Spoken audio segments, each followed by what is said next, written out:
Ну нарешті, це останній огляд, останній епізод, фінал.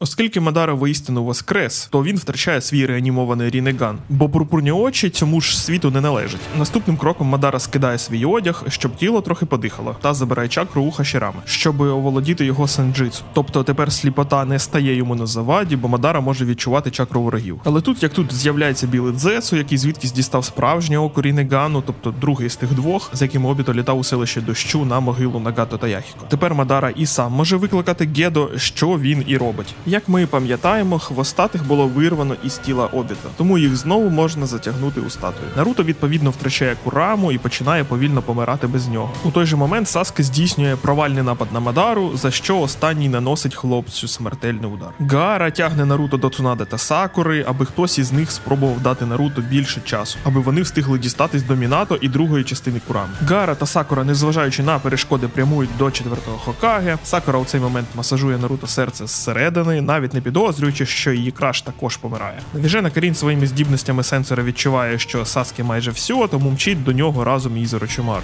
Монтажна склейка, і Гаара дістається до Мінато, щоб той починав переливання чакри Курами до Наруто. Але чорний Дзецу втручається у цей процес і забирає чакру Курами собі. І відразу ж прибуває Мадара за своїм лівим оком уже у формі Джинчуріки. Обіто не дозволяє своєму симбіонту від'єднатись від себе та віддати Ріннеган. Все ж він тепер наче як старий добрий Обіто, принаймні думками та переконаннями. Тому він може контролювати знову власне тіло і навіть увійти в Мадару. Тобто увійти і витягнути частину чакри хвостатих для Наруто. Какаші переносить Наруто і Сакуру у кишеньковий вимір. Співпрацюючи разом, два Камуя пришвидшують анімацію переміщення, на що такий досвідчений шинобі, як Мадара, чомусь не сподівався. Тож Обіто також встигає переміститись вслід за Наруто до влучення атаки Мадари, а Какаші рятує Майто Гай. Ми і так знали, що Гай надпотужний шинобі, але коли трапляється ситуація і загроза нависає над усім, що дороге серцю, то остання 8-ма брама смерті відкривається, і тіло Гая починає випаровувати кров. Багряне осіннє листя, яке має стати поживою для молодого зеленого. Одразу стає очевидним, що це шлях в один кінець. Удари Гая у такому стані наносять шкоду стисненим повітрям, від яких Мадара не може ніяк ухилитись, тож танкує все власним обличчям. Але, на жаль, цього все ще недостатньо, тому Гай вкладає додаткові сили у останній удар, потужність якого навіть вигнає простір. Мадара мав би загинути, але, ви розумієте, ця паскуда дуже живуча, а Гай втрачає останній вогник чакри свого серця. Але тут з'являється Наруто і, що ж ви думаєте, воскрешає вчителя товстобровика. Але як же це можливо взагалі? Imposible.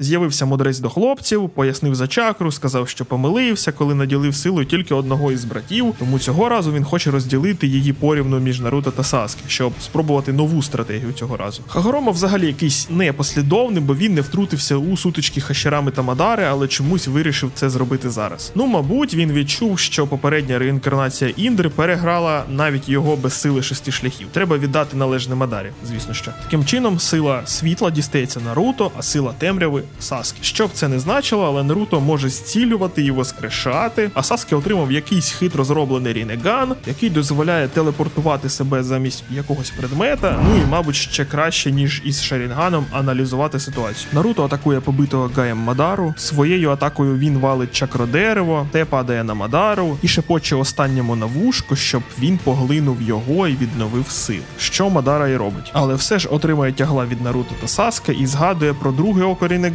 а значить йому треба потрапити у кишеньковий вимір до Обіто та Сакури. Обіто у цей час просить Сакуру знищити Ріннеган, але ви знаєте нашу Сакуру, як голіруч напасти на Саске чи Мадару, то вона перша, а як світ врятувати, добре. Мадара висмикує Камуй у Какаші і телепортується, але тільки на половинку, бо іншу половинку тіла відрубує йому Саске. І тут стається ще один кліфхенгер імені Мадари. Виявляється, він поставив на Обіто своє тавро, яке вибив Какаші своїм райкірі. І так Мадара втратив контроль над Обіто урешті-решт. Тобто Обіто що, не лох виходить? Він спеціально підставився під удар Какаші, щоб отримати контроль над власними почуттями і мати можливість стати Джинчуріки власноруч? Ні, ну це ж треба таке вигадати, ой. Таке ж тавро було і у Рін, яке так само вибив Какаші. Тобто Мадара спланував цю операцію із селищем Туману, дочекався, поки Мінато буде на іншій місії, і от усе так підвлаштував, щоб Обіто побачив смерть своєї коханої. Тобто навіть якби не Какаші це зробив, то це був би підставний шинобі серед переслідувачів. Какаші по факту просто опинився не у тому місці і не в той час. Це нанесло йому серйозну моральну травму, але й дало сили дотягнути до вирішального етапу цієї війни. Мадара ще той інвестор, адже якось невиправдано вклався у потенційну моральну зневіру Обіто. Хоча і попіклувався, щоб ніхто із близьких Обіто, ті ж Какаші та Мінато, не дізнались про те, що той вижив. Мадара, очевидно, розумів емоційну нестабільність та слабкості своєї маріонетки. Тому і переконав Обіто видавати себе за привида Учих, щоб не спалитись, а також мати авторитет для рекрутингу союзників та для залякування ворогів. Тим часом Наруто відновлює око Какаші, бо чому би ні? Тут же повертається Мадара, дає тягла Сакурі в першу чергу, бо він же сексист, ви не знали? Чи не сексист, бо він саме її перший ударив? Я не розбираюсь. Також він вирішив скинути купу метеоритів на голови, як він це робив раніше. Мадара користується тим, що Наруто та Саске намагаються збити всі ці метеорити і активує безкінечно Цикуйомі зі свого лоба. Саске зорієнтувався і накрив себе, Наруто, Какаші та Сакуру своїм Сусано, яке блокує світло Шарінгану, відбитого від місяця. А всі інші стають жертвами коріння божественного дерева, яке починає безперешкодно забирати їх чакру. Таким чином, захоплені шинобі починають дивитись різні мультики про своє життя, в принципі, як і було обіцяно. Але ми пам'ятаємо це, допоки вони не перетворяться на білих дзецу. Що ж, план Мадари нарешті спрацював. Світ врятований. Але тріумф перериває дзецу. Виявляється, він не був створений чи прикликаний Мадарою. Він просто чекав нагоди з'явитись у потрібний момент. Мадара вірив у табличку, залишену мудрецем шести шляхів, але чорний дзецу її ж підправив. Так і з'явилось сказання про супер Цикуйомі, яке насправді має зібрати достатньо багато чакри, щоб воскресити Кагую. Мадара маніпулював Обіто, у той час як Дзецу маніпулював Мадарою. Ось цей Дзецу, це виявляється ще один, але недоношений син Кагуї, який, здається, виліз із трохи іншого отвору. Сутність, яка існувала ще із часів Хагорому і відповідно псувала сюжет увесь цей час. Уявіть собі. Мадара втягує у себе всю накопичену чакру усіх шинобі, розбухає дуже сильно, а потім стискається до тіла Кагуї. Б'якуган в обох очах, Шарінган на лобі і ріжки на голові. Така от богиня!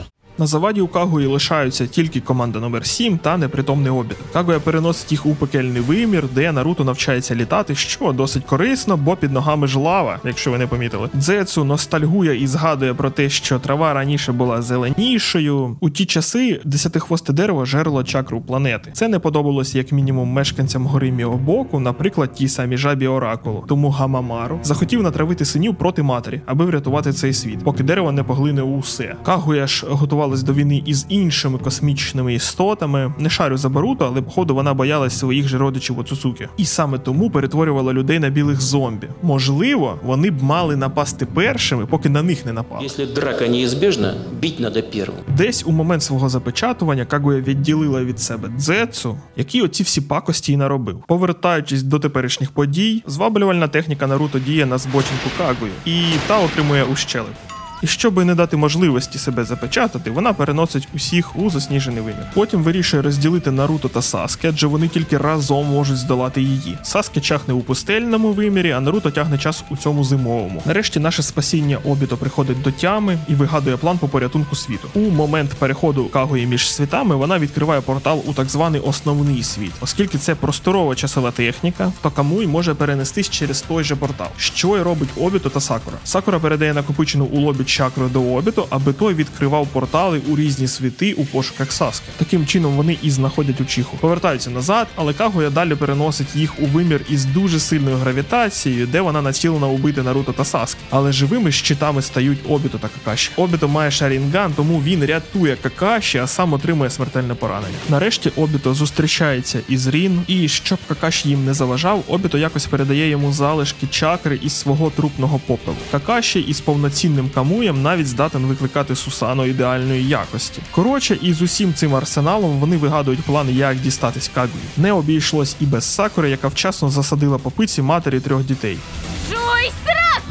Ну і звісно, хлопці зробили свою справу. Наруто не забув про Дзецу і відправив його вслід за матір'ю. Хвостаті звірі вивалюються із Кагуї, і тепер їм разом із командою номер 7 треба якось вибиратись із цієї міжвимірщини. Та дух Хагоромо, що з'явився із відтятої частини Мадари, викликає душі усіх Каге, аби повернути команду номер 7 до реальності, і це вдається. Що ж, виходить, це перемога. Наруто її дочекався, може і ми дочекаємось. Дуже зворушливий діалог відбувається між Наруто та Мінато. Складно стримувати емоції, розуміючи той тернистий шлях, яким пройшов наш малюк. Між тим, щоб бути ціллю номер 1 для рідних та друзів тих тисяч шинобі, яких Мінато знищив під час війн, та тим, щоб бути загнобленим у власному селищі, було обране менше зло. Мабуть. Наруто прощається із Мінато, Хашірама із Мадарою, Какаші із Обіто. Але є одне але. Саске бачить результат війни по-іншому. Він бере хвостатих під контроль своїм Ренеганом і пропонує Наруто завершити все це там, де вони і починали. Саске нарешті виносив і народив своє бачення світу шинобі, відмінне від того, що створив Хашірама, чого вчив Хагоромо і про що мріяв Мадара. Адже Ітачі показав йому альтернативний шлях. Він спрямував на себе всю ненависть цього світу своїми діями. Спіраль ненависті має зійтись і закінчитись у своєму центрі. І цією фінальною крапкою має стати Саске.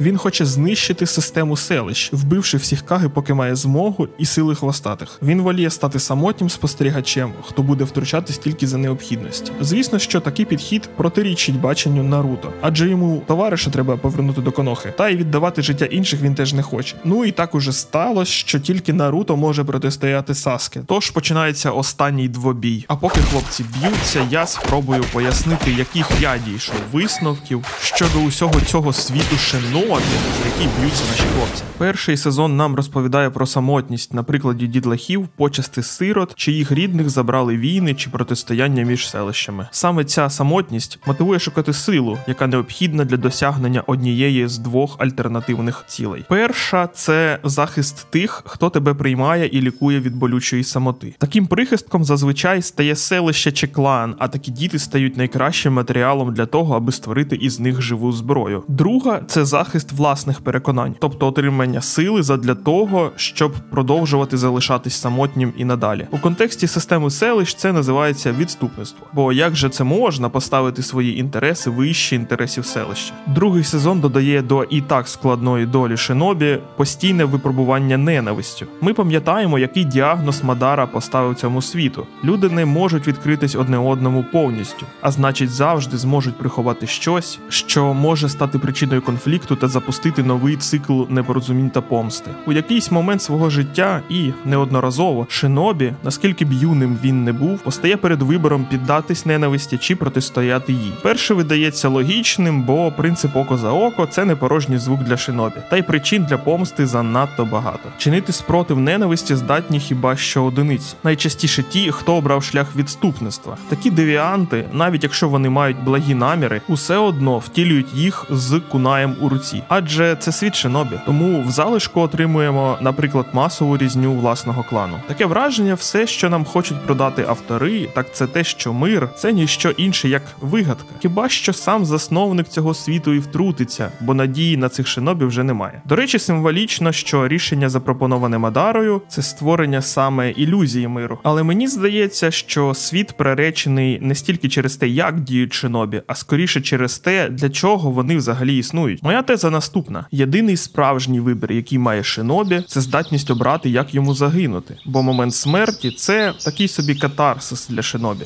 Важливо навіть не те, як живе шинобі, а те, як він помирає. Істинну ціну людини визначає не те, що вона зробила за життя, а те, що вона зробила перед смертю. Ще історія батька Неджі із першого сезону про це натякала. Батько Неджі став вільним тільки коли вирішив віддати своє життя замість життя брата. Власне, Неджі відчув свободу, коли віддав життя за Наруто. Вдруге про це уже у другому сезоні розповідав Ітачі. Людина не знає, хто вона аж до самої смерті, бо тільки напередодні смерті вона робить вибір, визначаючи себе. Ітачі вирішив померти відмовити від руки свого маленького брата. Так само, як і Фугаку вирішив не битись із сином та загинув саме від його руки. Що цікаво, так це те, що антагоністів відрізняло якраз бажання жити і не віддавати своє життя. Орочимару продовжував своє існування заради знань. Данзо та Мадара хапались за життя завдяки Ізанагі, адже вважали смерть кінцем їх амбіцій, чого не могли собі дозволити. Схожим чином діяв і Пейн. Сили, які давав своєму власнику Ріннеган, якщо подумати, спрямовані на виживання та переродження. У свою чергу будь-який Хокаге вважав найбільшою цінністю можливість віддати життя за селище. І купа інших схожих прикладів. Какаші, Гай, Джірая, Рін, Яхіко, Тійо, Хаку, Забуза, Обіто, Хіната, навіть Дейдара такі саме в кінці кінців. Дуже частий паттерн, щоб не помічати його.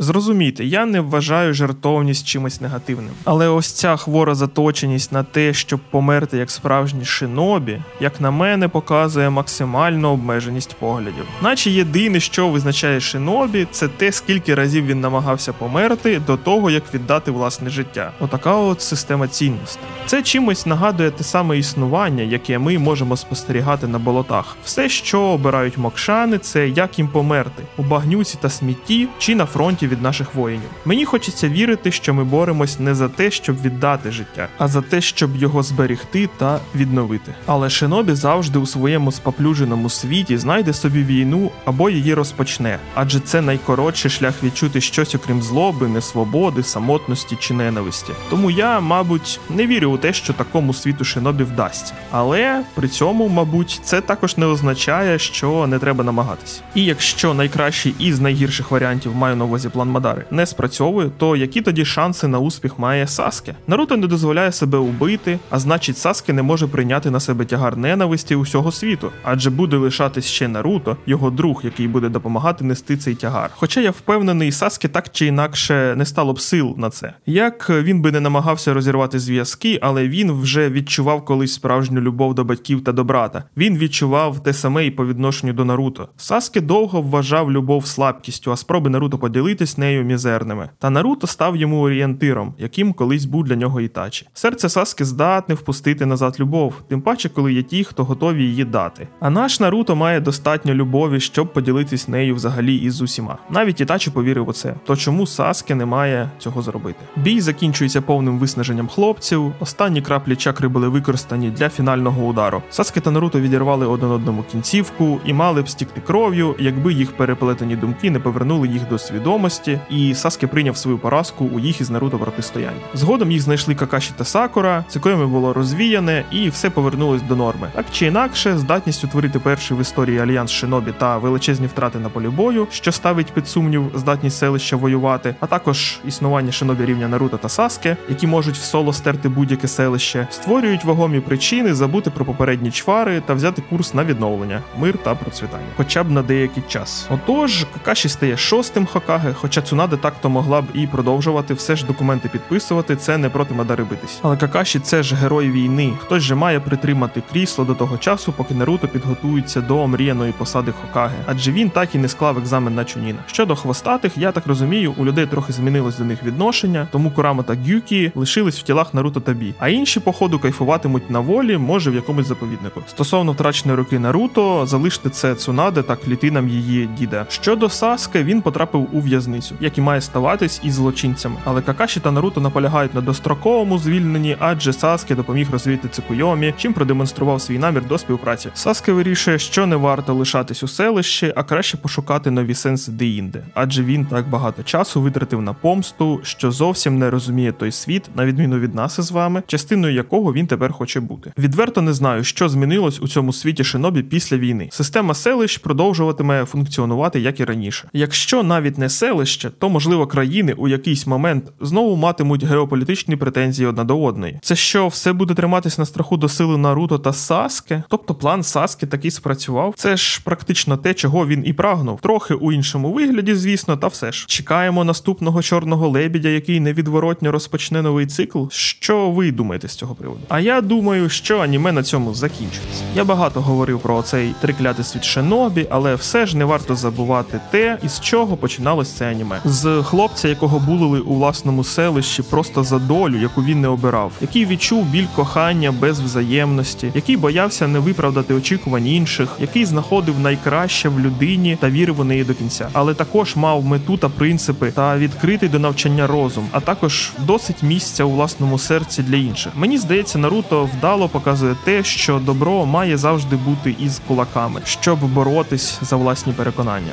І це все, що я хотів сказати про Наруто. Дякую за вашу увагу, підтримку, перегляди. Сподіваюсь, ще почуємось. Па-па!